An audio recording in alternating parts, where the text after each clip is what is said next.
అందరికీ నమస్కారం అండి. వెల్కమ్ బ్యాక్ టు మీతో సరదాగా. గార్డెన్ అంతా ఇలా ఉంది ఏంటి అని చూస్తున్నారా? మేమైతే వాటర్ పెట్టలేదండి. ఇది గులాబీ తుఫాన్ ఎఫెక్ట్ అండి. నైట్ అంతా కంటిన్యూస్గా తుఫాన్ అండి. అంటే కంటిన్యూస్గా రైన్ పడింది. ఒక 1 అవర్ అనుకుంటా, 1 o'clock to 2 o'clock వరకు కాస్త ఆగిందండి. అంటే లైట్ డ్రిజిలింగ్ ఉందంతే. కానీ మిగతా టైం అంతా మాత్రం కంటిన్యూస్గా పడుతుందండి. నాకు తెలిసి నేను ఇంత పెద్ద వర్షం ఎప్పుడు చూడనే లేదు. అసలు ఇంటి ముందు మనం బయటికి వెళ్ళడానికి కూడా ఏమాత్రం స్కోప్ లేదు చూసారా. అసలు మనం అడుగు పెడితే ఆల్మోస్ట్ మనం ఫుడ్ కూడా నిండిపోతుంది, అంటే మునిగిపోతుంది. అంత వాటర్ ఉందండి. అసలు బయటికి వెళ్ళడానికి కూడా లేదు. అంత హెవీ రైన్ అండి నైట్ అంతా కూడాను. మనమే ఇలా అయిపోతూ ఉంటే పాపం డాగ్స్ ఇవన్నీ చూసారా, అవి ఫుడ్ కోసం అలా వెతుకుతూ ఉందండి. అదంతా వాటర్ ఇటు అటు. జనరల్గా అయితే అవి ఫుడ్ వెతుక్కొని దానికి చుట్టూ తిరుగుతాయి కదండి. ఎక్కడైనా ఎవరైనా మనం రైస్ కానీ ఏమైనా పడేస్తూ ఉంటాం కదా, అవి చక్కగా తింటాయి నార్మల్ టైంలో. బట్ ఇప్పుడు పాపం వేటకు వెళ్తుందండి. ఫుడ్ ఎక్కడ దొరకలేదు. ఇటువైపు మనం ఏమైనా ఫుడ్ పెట్టినా కూడా అది వచ్చే పాసిబిలిటీ లేదండి. అందుకే అలా పాపం వెనక్కి వెళ్ళిపోయింది ఆ డాగ్. అదిగోండి ఆటో వరకు వెళ్ళిపోయింది. ఇక సడన్గా చూసారా, 2 జనరల్గా మనం లవ్ బర్డ్స్ అంటాం కదా. లవ్ బర్డ్స్ అంటే మనకి స్పెషల్గా కనిపించే లవ్ బర్డ్సే కాకపోవచ్చు కదండి. ఇవి కూడా లవ్ బర్డ్స్ అనుకోవచ్చు మనం. పాపం ముందు రోజు అంతా వర్షం, నైట్ కంప్లీట్గా వర్షం కదండి. అంటే ఎర్లీ మార్నింగ్ కూడా బాగా వర్షం పడింది. దానివల్ల ఏంటంటే బర్డ్స్ ఏవి బయటికి రాలేవు. ఈవెన్ కాకులైనా కూడా బయటికి రాలేవు కదండి. ఎర్లీ మార్నింగ్ అలా వర్షం పడుతూనే ఉంది నైట్ నుంచి కూడాను. పాపం అలా బాగా తడిచిపోయి వచ్చి కూడా రిలాక్స్ అవుతున్నాయి అన్నమాట. కాస్త ఫెదర్ అదంతా క్లీన్ చేసుకొని, అంటే వాటర్ అంతా కొంచెం క్లీన్ చేసుకొని కాస్త రిలాక్స్ అవుతుందండి. గాలి కూడా వస్తుంది, లైట్గా ఉంది గాలి. అవి చూసారా రెక్కలు ఇలా అనుకుంటూ రిలాక్స్ అవుతున్నాయి. నాకు తెలిసి అవి ఫుడ్ కోసం చూస్తున్నాయండి, చుట్టుపక్కల ఏమైనా ఫుడ్ దొరుకుతుందేమో అని. కానీ ఏదైనా వేసినా కూడా అంత వాటరే కదా పక్కన. చుట్టూ ఎవరైనా ఏదైనా వేస్తూ ఉంటారు, బట్ అది వాటర్లో పడిపోవడం వల్ల అనుకుంటాను వాటికి ఇంకేమైనా ఫుడ్ దొరకలేదేమో.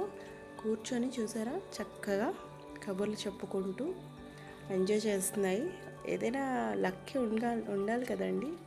వాటికి లక్ అనుకుంటాను. చక్కగా కూర్చొని ఏ గొడవ లేకుండా హ్యాపీగా 2 కబుర్లు చెప్పుకుంటున్నాయి.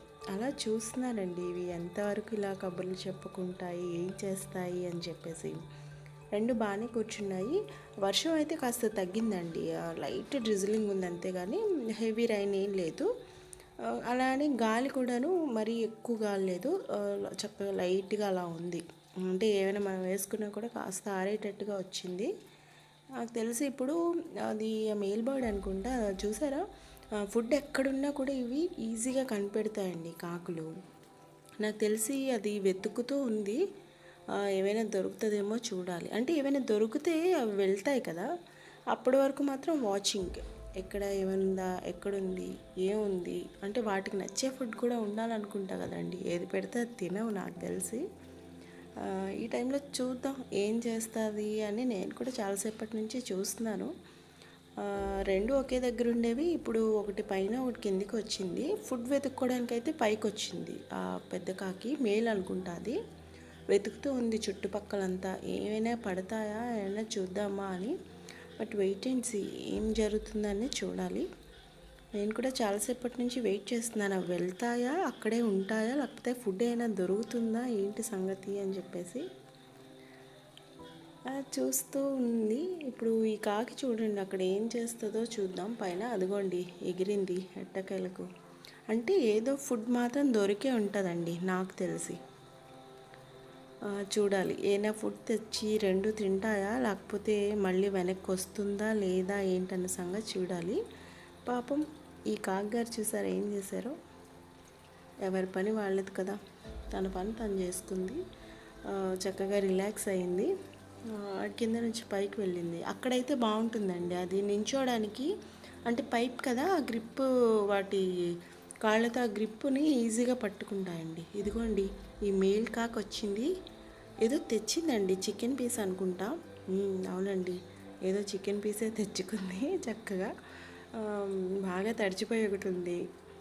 వాటికి ఇష్టమైన ఫుడ్ కదండీ నాన్ వెజిటేరియన్ అనగానే.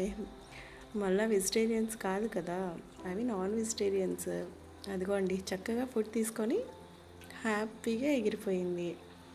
ఈ రోజుకిక ఆ కాకికి హ్యాపీ, ఈ డే అంతా కూడా హ్యాపీగా. ఆ టైం ఆల్మోస్ట్ 3:30, 4 అవుతుంది కదా. చక్కగా ఫుడ్ తినేసి ఇక వెళ్ళిపోతాయి అనుకుంటా. పాపం ఈ కాకి మాత్రం ఇక్కడే ఉందండి. నేను అది ఆ ఫుడ్డు, ఆ కాకి వెళ్ళే చోటికి ఇది వెళ్తుందా అని చూశాను. ఇది కూడా ఎగిరింది, బట్ ఇటువైపు ఎగురుతూ ఉందండి. ఏం చేస్తుందా అని చూశాను. అలా అటు వెళ్ళిపోయింది. సరే ఇటువైపు వస్తుందేమో అనుకున్నాను. మళ్ళీ నేను గార్డెన్ వైపుకి వెళ్ళాను. అటు ఏదైనా సౌండ్ అవుతుంది, ఏమొస్తుందో అని. ఇక చూశారు కదా ఎంతగా ఫిల్ అయిపోయిందో వాటర్ అంతా కూడాను. పక్కన చుట్టూ నైబర్స్ ఎవరు కూడా బయటికి రావడానికి అనేది లేదండి అంతగా. మొత్తం పవర్ కూడా లేదండి అసలు. ఎలక్ట్రిసిటీ కూడా నైట్ వర్షం ఉన్నంతసేపు కూడా ఎలక్ట్రిసిటీ కట్ ఉంది. ఒక 1 hour మాత్రం రిలీఫ్ ఇచ్చింది వర్షం. మన గులాబీ తుఫాన్ రిలీఫ్ ఇచ్చింది. ఆ 1 hour మాత్రం మళ్ళీ పవర్ ఇచ్చారండి, ఎలక్ట్రిసిటీ అయితే ఉంది.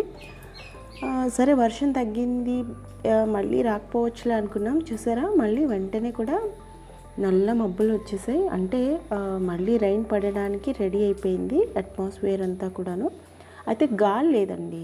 ఎప్పుడైనా రైన్ పడుతున్నప్పుడు గాలి కూడా ఎక్కువ ఉంటే మనకు కాస్త ఇబ్బంది అండి. ఇబ్బంది ఇన్ ద సెన్స్ లైక్ మనకి కరెంట్ వైర్స్ కానీ ఇవన్నీ కింద పడిపోవడం, ఇలాంటి కాస్త డేంజరస్ ఏమైనా జరగచ్చు అనేది భయం. బట్ క్లైమేట్ చూడడానికి మాత్రం చాలా బాగుంటుంది ఎంజాయ్ చేయడానికి. కానీ ఇటువంటి చిన్న చిన్న ఇబ్బందులు తప్పితాయి. ఇక మేడం మీద అంటే గోరింక్ అండి. అది చక్కగా చూసారా బుజ్జి బుజ్జిగా ఎలా నడుచుకొని వెళ్తుందో. అలా చూస్తూ ఉంటే నవ్వనిపించింది. ముందు ఇక్కడ స్టార్టింగ్ గోడ దగ్గర నించుంది. అక్కడ నుంచి మరి ఏనా ఫుడ్ అయితే మేడం మీద ఏమి ఉండదండి నాకు తెలిసి.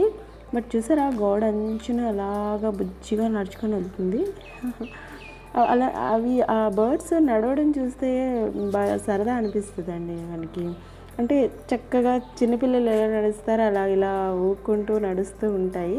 చూడడానికి భలే ముచ్చటగా ఉంటాయి అసలు ఆ గోరింకల్లో నడవడం. ఎప్పుడైనా అబ్జర్వ్ చేయండి, చాలా బాగుంటుంది ఆ గోరింకలు నడుస్తూ ఉంటే. ఇక్కడ చూసారా అటు నుంచి కొంతమంది వస్తున్నారు, 2 వస్తున్నారు.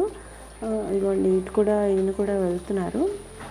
వీళ్ళందరూ ఎందుకు వెళ్తున్నారు అంటే చేపలు పట్టడానికండి.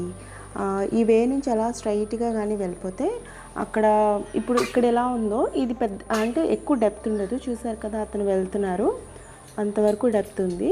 అంటే ఇక్కడ ఫిష్ ఏమీ రాదు, అంటే ఇక్కడ బురద అలాంటివి ఉండదు, రోడ్డు ఉంటుంది కాబట్టి ఇక్కడ ఫిష్ లాంటివి ఏం దొరకవు. బట్ చాలామంది వెళ్తారండి అటువైపు. సరే నేను ఇటువైపు వచ్చానండి మళ్ళీను. ఏంటి ఒక 2 కాకులు ఎటు వెళ్ళాయంటే చూసారా మళ్ళీ ఇంతవరకు సైడ్ గోడ మీద ఉన్నాయి కదా, ఇప్పుడు అవి బ్యాక్ సైడ్కి వచ్చాయండి. అది చక్కగా ఫుడ్ తీసుకెళ్ళింది కదా తినడానికి ఒక కాకి. ఆ ఫుడ్ అయిపోయింది అనుకుంటాను. ఇవి 2 మళ్ళీ ఇటువైపు వచ్చి ఏం చేస్తున్నాయా చూద్దామంటే ఆ వాటర్ అవి తీసుకొని మళ్ళీ అలాగే ఉన్నాయండి. అదిగోండి 2 ఒక దగ్గరికి మళ్ళీ వచ్చాయి. ఒకటి మాత్రం ఎగిరిపోతూ ఉంది. నాకు తెలిసి అవి ఫుడ్ తెచ్చుకునే ప్రాసెస్లో ఉన్నాయి. అంటే దొరకవు కదండి ఈజీగా పాపం రైన్ పడుతున్నప్పుడు, అందుకని వేటకి వెళ్ళారు కాకుగారు. కాకుల కోసం ఒక ఇంట్రెస్టింగ్ ఫ్యాక్ట్ ఉందంటండి. కాకులు అంటే వాటి ఏజ్ గ్రూప్ కానీ అవి జెండర్స్ కానీ అంత తొందరగా ఐడెంటిఫై చేయలేరంటండి ఎవరు. అంటే కాకి ఏజ్ గ్రూప్ తెలియదు అంటే బాగా చిన్న కాకులు అయితే మనం ఐడెంటిఫై చేస్తాం. అవి చూడగానే మనకు తెలిసిపోతుంది కదా. ఆ నోస్ అప్పుడే కాస్త పింకిష్ కలర్లో ఉండడం, అప్పుడే పుట్టిన కాకి పిల్లలు కానీ కాస్త పెరిగిన కాకి పిల్లలు, ఆ మౌత్ చూస్తే మనకు అర్థమవుతుంది. కాకే కాదు మిగతా బర్డ్స్కి కూడా అర్థమవుతుంది. బట్ అదొక్కటి తప్ప మిగతా ఏజ్ గ్రూప్ ఎంత అంటే బాగా పెద్ద కాకులు, మిడిల్ ఏజ్ ఇలా ఉంటాయి కదండి కాకుల్లో కూడా, ఆ ఏజ్ అనేది ఐడెంటిఫై చేయలేరంటండి. అసలు ఎవరు కూడా ఐడెంటిఫై చేయలేరంట. అలాగే ఇది పలానా కాకి అంటే రెగ్యులర్గా వస్తుంది అలాంటివి ఏవి కూడాను కాకుల నుంచి ఐడెంటిఫై చేయలేమంటండి. ఎందుకంటే అన్నీ కూడా ఒకేలా ఉంటాయి చూడడానికి. మిగతా బర్డ్స్లో కాస్త వేరియేషన్స్ అంటే ఒకేలా ఉన్నా కాస్త ఐడెంటిఫై చేసే పాసిబిలిటీ ఉంటుందంటండి.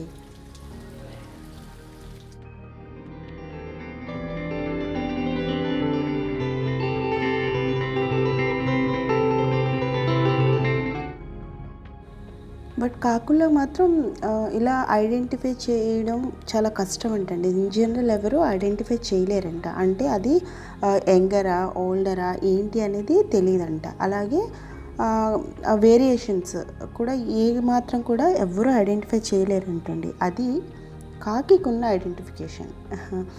ఇక మనకి కాకికి మరణం లేదు అని అంటారండి. అంటే జనరల్గా కాకి మిగతా బర్డ్స్ అవి కోస్త హెల్త్ డిస్టర్బ్ అయ్యి చనిపోవడం కానీ ఇలాంటివి మనం రెగ్యులర్గా చూస్తూ ఉంటాం. కానీ కాకి అలా చనిపోవడం అనేది చాలా రేర్ అంటండి. అంటే యాక్సిడెంటల్గా, అంటే ఎవరైనా బర్డ్స్ పట్టుకునే వాళ్ళు ఉంటారు కదా, వాళ్ళు క్యాటర్ పిల్లర్తో కొట్టినప్పుడు చనిపోవడం కానీ, లేకపోతే మనకి కరెంట్ వైర్స్ మీద చూస్తూ ఉంటాం కదా ఎక్కువగా, కాకి ఆ కరెంట్ షాక్ వల్ల ఏమైనా అలా అవ్వడం కానీ అవుతూ ఉంటుందట. కానీ కాకికి మరణం లేదు అని అంటారు. అంటే అవి అంత ఈజీగా నార్మల్గా ఏదో హెల్త్ డిస్టర్బ్ అయిపోయి అంటే మామూలుగా అయితే మాత్రం చనిపోవంటండి. వాటికి అదొక వరం అంటండి భగవంతుడి దగ్గర నుంచి. అంటే ఇవి ఇంట్లో పెద్దవాళ్ళు చెప్తూ ఉంటారు కదండి, ఎప్పుడైనా ఏదైనా ఇలా ఇష్యూ వచ్చినప్పుడు వాళ్ళు దానికోసం ఏమైనా చెప్తూ ఉంటారు కదా, అలా తెలిసినవి. అంటే వాళ్ళు ఎన్నో బుక్స్ చదువుతూ ఉంటారు, లేదా ప్రవచనాలు వింటూ ఉంటారు. అలా వాళ్ళకి తెలుస్తుంటాయి కదా, వాళ్ళు పెద్దవాళ్ళు చెప్పడం కానీ. అలా ఇంట్లో ఈ విషయం కోసం చెప్పినప్పుడు నాకు గుర్తొచ్చింది. సో అందుకని అనుకోకుండా ఇలా అయింది కాబట్టి నేను కూడా ఈ విషయం మీతో షేర్ చేస్తున్నాను. ఇక ఇంట్లో ఉండే మా లవ్ బర్డ్ అండి. ముందు రోజంతా వర్షం కదండి, అందుకని మేము కవర్స్తో అంతా కేజ్ అంతా కవర్ చేసామండి, ఒక్క డ్రాప్ కూడా పడకూడదు అని చెప్పి. కానీ దానికి పాపం లోపలంతా చీకటి అయిపోయిందండి. బర్డ్కి ఒక్కరితే కూర్చుంది నేను చూసేటప్పటికి. కానీ కంటిన్యూస్గా అలా వర్షం పడడం వల్ల చుట్టూ కూడా కవర్ చేసాం, ఎందుకంటే గాలి కూడా ఉంది. మన గులాబ్ తుఫాన్ కాస్త వర్షం బాగా ఎక్కువనే పడింది. అనుకున్నంత గాలి లేకపోయినా కూడా గాలి ఉంది. ఆ కవర్స్ అవి ఎగిరిపోతున్నాయని చెప్పేసి కాస్త గట్టిగానే అంతా ప్యాక్ చేసి పెట్టాము. కానీ పాపం చీకట్లో ఉండిపోయిందండి. అందుకని చెప్పేసి నేను వెళ్ళి చూశాను. కాకపోతే సడన్గా ఎవరైనా వచ్చేసరికి అటు ఇటు తిరుగుతాయి కదండి, అలా తిరిగింది. కానీ మనల్ని కాస్త ఐడెంటిఫై చేసినప్పుడు మాత్రం కాస్త చూస్తూ ఉంటాయన్నమాట. మనం వచ్చాం కదా, ఇంకా పెద్దగా భయపడవు. ఎందుకనంటేనండి, పిల్లులు ఎప్పుడూ హంట్ చేస్తూనే ఉంటాయండి. ఆ వేటకు వస్తూనే ఉంటాయి. ఈ బర్డ్ ఎప్పుడు దొరుకుతుందా, ఎప్పుడు క్యాచ్ చేద్దాం అన్నట్టు. ఆ టైంలో అవి చాలా భయపడుతూ ఉంటాయి కదా, అందుకని కొంచెం సౌండ్ అవ్వగానే ఆ రెక్కలతోనే అటు ఇటు అటు పరిగెడుతూ ఉంటాయి. కాసేపు అయిన తర్వాత కాస్త స్టేబుల్గా ఉండడానికి ట్రై చేస్తాయండి. పాపం వాటి భయం వాటికి ఉంటుంది కదా. చూసారా, ఇప్పుడు నేను ఆ కవర్ తీసి చూసేటప్పటికి ఆ కాస్త లైటింగ్ ఉంది. కవర్ కానీ క్లోజ్ చేస్తుంటే పాపం ఏదో బందీఖానలో ఉన్నట్టు అయిపోయిందండి. అందుకని నేను ఆ కవర్స్ అన్నీ తీసేయడానికి ఇంకా అన్నీ తీస్తున్నాను. చూసారా, ఆ కవర్స్ మీద ఒక పెద్ద కర్ర కూడా పెట్టాం, ఆ కవర్స్ అన్నీ ఎగరకుండాను. గాలి ఎక్కువ వేసిందండి, వేసింది. అందులోని ఆ కవర్లో కూడా కాస్త వాటర్ అనేది ఉండిపోయిందండి. వర్షం బాగా ఎక్కువ కదా, అవన్నీ కవర్స్ తీసేయడం, అందులో వాటర్ కూడా అంతా కిందకి పడిపోయింది. ఇంకా మొత్తం అన్నీ తీసాను. ఇప్పుడు చూడండి చాలా ఎంత బాగా ఆడుకుంటుందో. ఎందుకంటే ఆ చీకట్లోంచి ఒకేసారి లైటింగ్ వచ్చింది కదా, కాస్త హ్యాపీగానే ఫీల్ అవుతుంది. చూసారు కదా, ఆ సౌండ్ చేసుకుంటూ అటు ఇటు చూస్తూ ఉంది, అటు ఇటు గెంతుతూ ఉంది. అదిగోండి ఇక ఎగరడం స్టార్ట్ చేసింది. అవి పుల్ల ముక్కలు ఉన్నాయి కదండి, అవి కొమ్మల్లా మేమే లోపల పెట్టాం, అటు ఇటు ఎగురుతూ ఎగరడానికి ఈజీ ఉంటుందని. అదిగోండి చక్కగా బుర్ర అటు ఇటు ఇటు అటు తిప్పుతూ ఎంత ముద్దుగా చూస్తుందో చూసారా. ఒకేసారి లైటింగ్ కనిపించింది కదండి, చాలా హ్యాపీ ఫీల్ అయింది. ఇక ఫుడ్ పెట్టామండి. అంటే ఆల్రెడీ పెట్టిన ఫుడ్ తడిచిపోయిందండి వాటర్కి, కాస్త డ్రాప్లెట్స్ ఏవో పడినట్టున్నాయి. ఇవేంటంటే ఫుడ్ తడిచిపోతే మాత్రం తినవండి. మనం ఆ గ్రెయిన్స్ వేస్తాం కదా, అవి తడిస్తే మాత్రం కొంచెం కూడా అది అలానే వదిలేస్తాయి. అక్కడ కప్ కనిపిస్తుంది కదా, అది వాటర్ వేస్తాము. ఫుడ్ కప్ పైన ఫుడ్ ఉంటుంది, కిందన సేమ్ కప్లోనే కిందన వాటర్ ఉంటుందండి. కాస్త ఎక్స్ట్రా వాటర్ ఏమో ఇలా కప్లో వేసి ఉంచుతాం. ఇక ఈవినింగ్ అయిపోయిందండి, బాగానే ఇక చీకటి అయిపోతూ ఉంది. సరే అనుకున్నా ఇక క్లీన్ చేసేసి వాటర్ ఫుడ్ అదంతా క్లీన్ చేసేసి ఫుడ్ వేస్తే తినేసి పడుకుంటా అండి. టైం అయితే తక్కువనే అయింది, బట్ చీకటి అయిపోయిందండి. ఎందుకంటే బాగా క్లౌడీగా ఉంది కదా, వర్షం కూడా చాలా ఎక్కువ పడడం వల్ల తొందరగానే చీకటి అయిపోయింది. అదిగోండి ఆ 2 కప్స్ కనిపిస్తున్నాయి కదా, పైన ఒక కప్పు కిందన ఒక కప్పు, అందులోని ఫుడ్ వేసి కింద దాంట్లో వాటర్ వేస్తాము. ముందు క్లీన్ చేశారండి, ఆ ఫుడ్ అంతా కూడాను తీసేసి వేసాము. ఈ పైన ఏంటంటే లాక్ చేయడానికండి, అది పైన స్క్వేర్ టైప్లో కనిపిస్తుంది కదా, దానికి లాక్ చేస్తామండి. లేకపోతే ఏంటంటే బర్డ్స్ పట్టే వాళ్ళు ఉంటారండి, వాళ్ళు ఈ లవ్ బర్డ్స్ని ఇంట్లో పెంచుకున్న పావురాల్ని కూడా తీసుకెళ్ళిపోతారండి. మేము ఇంతకుముందు ఇంకొక 2 లవ్ బర్డ్స్ ఉండేవి, ఇది కాకుండా అది వేరే కేజీలో ఉండేవండి. దీని మీద కాస్త చిన్న కేజు, చాలా బాగుండేవండి. వాళ్ళేమో తీసుకెళ్ళిపోయారండి. ఇంక అప్పటి నుంచి మాకు భయం వేసి పైన స్క్వేర్గా బాక్స్ చేయించి దానికి లాక్ చేసిస్తాము, కేజ్కి కూడా లాక్ చేస్తామండి. ఈవినింగ్ అయితే అంటే 3:30 ఆ టైంకి చేపలు పట్టే వాళ్ళు అయితే అట్టుగా వెళ్ళారండి. చేపలు పట్టడానికి పెద్ద పెద్ద నెట్స్ కూడా తీసుకొని వెళ్ళారు. వాళ్ళ చేపలు పట్టారా లేదా అనేది మళ్ళీ నెక్స్ట్ వీడియోలోనే మనం చూద్దాము. అంతవరకు బాయ్ అండ్ టేక్ కేర్. ఈ వీడియో నచ్చినట్టయితే తప్పకుండా మీరు లైక్ అండ్ షేర్ చేయండి, సబ్స్క్రైబ్ చేయండి, అలాగే బెల్ ఐకాన్ క్లిక్ చేయడం అసలే మర్చిపోకండి. ఎందుకంటే మీరు బెల్ ఐకాన్ క్లిక్ చేస్తేనే నేను మీ వరకు వచ్చే పాసిబిలిటీ తప్పకుండా ఉంటుంది. Thank you for watching.